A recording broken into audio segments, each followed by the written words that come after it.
Hello बच्चों, let's read this question. It says a car travels from place A to place B at 20 kilometre per our.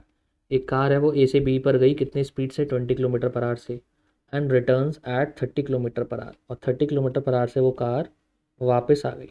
ठीक है, आपसे बोला है average speed बताओ car की जर्नी की एवरेज स्पीड बतानी है.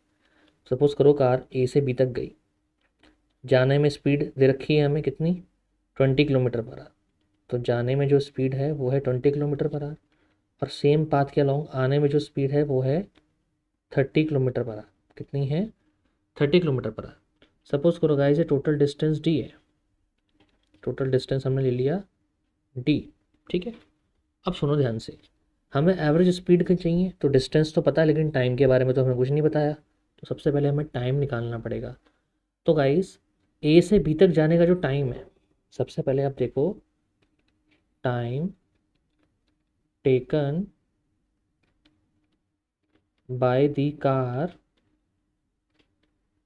to go from A to B. A से बी तक जाने का जो टाइम है सपोज करो वो है T1. तो टाइम का फॉर्मूला क्या होता है? टाइम का फॉर्मूला होता है distance upon speed. Distance upon speed यही होता है. ठीक है, तो ए से बी तक जाने में डिस्टेंस है डी. ए से बी तक जाने में डिस्टेंस तो डी दे रखा है और स्पीड कितनी दे रखी है गाइस आपको? स्पीड कितनी दे रखी है 20 किलोमीटर पर आवर. जाने की स्पीड है 20. तो ये T1 आ गया. ये कितना आ गया? T1 आ गया. ओके, अब हमें आने का टाइम निकालना है. Time taken by the car from B to ए.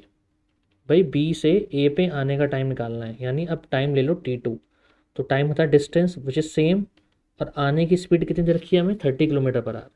आते हुए स्पीड बढ़ गई, ये है 30 किलोमीटर पर आवर. ठीक है जी, तो गाइस टोटल टाइम निकाल सकता हूँ मैं जर्नी का. मुझे आने का टाइम मिल गया, जाने का टाइम मिल गया. सो टोटल टाइम हो जाएगा T1 प्लस T2. ये हो जाएगा D/20. ये हो जाएगा D/30. तो ये टोटल टाइम आ गया. अब एवरेज स्पीड का फॉर्मूला क्या होता है गाइस? किसी भी बॉडी की एवरेज स्पीड क्या होती है? एवरेज स्पीड होती है total distance upon total time. यही होता है. टोटल डिस्टेंस कितना हो गया देखो, कार के जाने का डिस्टेंस कितना था? कार के जाने का डिस्टेंस था डी और आने में भी डी ट्रैवल किया है. जाना डी और आना डी, तो टोटल डिस्टेंस कितना हो गया? D plus D. और टोटल टाइम कितना है? D/20 जो पीछे निकाला है प्लस D/30. तो ये हो जाएगा गाइस 2D/, ये कितना बनेगा? डी कॉमन ले लो, 1/20 प्लस 1/30.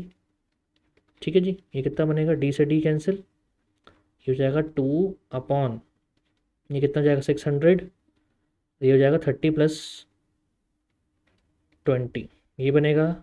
कैलकुलेशन ध्यान से करनी, ये हो जाएगा 2 × 600 अपॉन ये कितना हो जाएगा? 30 प्लस 20 50. 0 से 0 गया, ये 12 times 12 2 24. So 24 kilometre per our जो यूनिट दे रखी है उसी में आंसर लाना है. तो 24 kilometre per hour is the average speed. कौन सा ऑप्शन करेक्ट है guys? Option B is correct. Okay, so I hope you have understood it well. Good luck.